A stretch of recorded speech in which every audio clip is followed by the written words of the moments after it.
केला बेचने वाली चुड़ैल। एक बार की बात है, जादूपुर नाम के एक गांव में करतब दिखाती एक औरत एक रेड्डी के लिए गांव में आती है। आइए आइए मेहरबान कदरदान, खाइए रोहड़ा के ताजे ताजे केले। कभी खाए नहीं होंगे ऐसे केले, पीले पीले केले खाइए।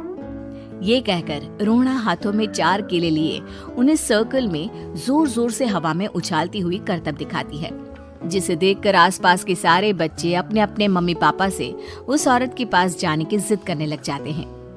पापा, ऐसा तो सर्कस में बॉल से होता है ना, ये आंटी तो केले से कर रही है। चलिए ना पापा, देखते हैं। रोहड़ा एक पतली सी तार पर चलती हुई केलों से करतब दिखाती है। आते जाते सभी लोग बाहर रुककर उसके करतब देखते हैं और वाह वाही करते नहीं थकते। जैसे ही एक आदमी पास आकर उसे पैसे देने लग जाता है, तब वो कहती है, अरे नहीं नहीं साहब, मैं करतब तो बच्चों के मन को बहलाने के लिए करती हूँ। धंधा तो मेरा केले का है। पीछे देखो मेरी रिड्डी, जो भी मेरे केले खाएगा मेरी तरह चुस्त दुरुस्त और तंदुरुस्त हो जाएगा। पता चलता है क्या कि मेरी उम्र 55 की है। अरे पर ऐसे ठंड के मौसम में कोई केला क्यों खाएगा? ये ऐसे वैसे केले नहीं है साहब, ये शरीर में गर्मी देते हैं। ठंड को दूर भगाए जो भी रोहिणा के केले खाए। पापा, अगर मुझे केले नहीं मिले तो मैं घर नहीं जाऊंगी। तभी उसके पापा कहते हैं कि बेटा, केले ठंड में कभी गर्मी नहीं देते। ये सब कहने की बातें हैं, सामान बेचने का तरीका है इनका। पर पिंकी नहीं मानती। मैं केले खाऊंगी। पिंकी की जिद के आगे नत्थू हार जाता है और उसे केले खरीद कर दे देता है। पिंकी खुश होकर केले घर ले आकर खाती है। अब मैं भी करतब करूंगी, कितना मजा आएगा। जादुई केले। पिंकी पहला केला खत्म भी नहीं करती कि वो बेहोश हो जाती है। दूसरे केले से एक काला धुआं आता है और रोहड़ा चुड़ैल बनकर बाहर निकल आती है। मेरे भूतिया केले बच्चे न खाए, ऐसा हो ही नहीं सकता। जादूपुर वालों, कब तक बचोगे? आ गई हूँ मैं रोहड़ा, जिसका कोई नहीं कर सकता सामना। रोहड़ा पिंकी को गोद में उठाकर काले धुएं में कहीं गायब हो जाती है। शाम के वक्त नत्थू घर लौटता है और पिंकी को घर में ना पाकर उसकी माँ से कहता है, माँ पिंकी कहाँ है? अरे बेटा, उसे तो तू सुबह करतब दिखाने ले गया था ना, फिर कहाँ वापस आए तुम दोनों? मुझे लगा तू उसे अपने साथ मंडी ले गया होगा। हे भगवान, मेरी बच्ची कहाँ गई? मैं उसे घर ही तो छोड़कर गया था माँ। नत्थू गांव के घर कोने में अपनी बेटी को ढूंढता है, पर उसे वो कहीं नहीं मिलती। परेशान होकर आके रो रो कर नत्थू हिम्मत हार कर घर लौट आता है। अगली सुबह रोहड़ा फिर से करतब दिखाने आती है और इस बार पिंकी की तरह रोनी केले खरीद लेता है।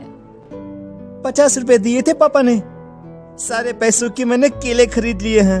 अब मैं भी आंटी की तरह ही करतबबाज बन जाऊंगा। यही सोचते हुए रोनी केले खाता है और पहला अकेला केला आधा खत्म भी नहीं करता कि चुड़ैल उसके सामने आ जाती है। मेरे साथ चलने का समय आ गया है रोनी। ये तो बस शुरुआत है। अब इस गांव के सारे बच्चे धीरे धीरे मेरे कब्जे में होंगे, एक बच्चा भी नहीं बचेगा। ये कहकर रोना रोनी को गोद में लेकर काले धुएं में अदृश्य हो जाती है। इसके बाद हर रोज गांव में से कोई ना कोई बच्चा गायब होता, पर ऐसा क्यों हो रहा है किसी को भी समझ में नहीं आ पा रहा था। रोज की तरह अपनी बेटी पिंकी की तलाश में नत्थू गांव के एक तालाब के पास बैठा रो रहा था। कहाँ गई मेरी पिंकी? शकुंतला के जाने के बाद एक वही तो मेरा सहारा थी। अरे उसकी आत्मा कोस रही होगी मुझे कि मैं अपनी बच्ची को संभाल भी नहीं पाया। नत्थू ये कहता हुआ रो ही रहा था कि तभी तालाब में से उसे शकुंतला की आवाज सुनाई देती है। कहाँ थी तुम शकुंतला? हमारी बच्ची और सारे गायब हुए बच्चे रोहड़ा के कब्जे में हैं। वो बच्चों को जो केले देती है उससे बच्चे बेहोश हो जाते हैं और उसके कब्जे में आ जाते हैं और वो उन्हें ले जाकर काली दुनिया में ले जाती है। पर वो ऐसा क्यों कर रही है? ये मैं नहीं जानती, पर उस दुनिया का रास्ता मैं आपको बता सकती हूँ। जहां ये नदी खत्म होती है वहां एक केले का पेड़ है, उसके नीचे एक दरवाजा है, वहीं से रास्ता जाता है उस दुनिया का। ये कहकर शकुंतला की आत्मा गायब हो जाती है। गांव के सभी लोग झुंड बनाकर उसी रास्ते से काली दुनिया में चले जाते हैं और वहां देखते हैं कि सारे बच्चे वहां काम कर रहे थे। पापा मुझे ले चलो यहाँ से। पापा पापा। सभी बच्चे अपने मम्मी पापा से लिपट जाते हैं। तो तुम लोग यहाँ तक आ गए? क्यों हमारे बच्चों को पकड़ लिया तूने? तुझे शिकार ही बनाना है तो ले, हम सब आ गए हैं, हमें खा ले। नहीं, मुझे बच्चे चाहिए। मेरे बच्चे के बदले तुम लोगों के बच्चे।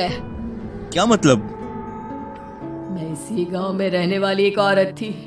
केले की चोरी के इल्जाम में मेरे बेटे को गांव वालों ने इतना मारा कि वो मर गया। उसी दिन मैंने ठान लिया कि गांव वालों का भी वही हाल करूंगी। कुछ दिन बाद बेटे के चले जाने के दुख में मैं भी मर गई और मेरी भटकती आत्मा एक चुड़ैल बन गई। और फिर मैंने बदला लिया तुम सबके बच्चे छीनकर। बर्दाश्त नहीं कर पाए ना?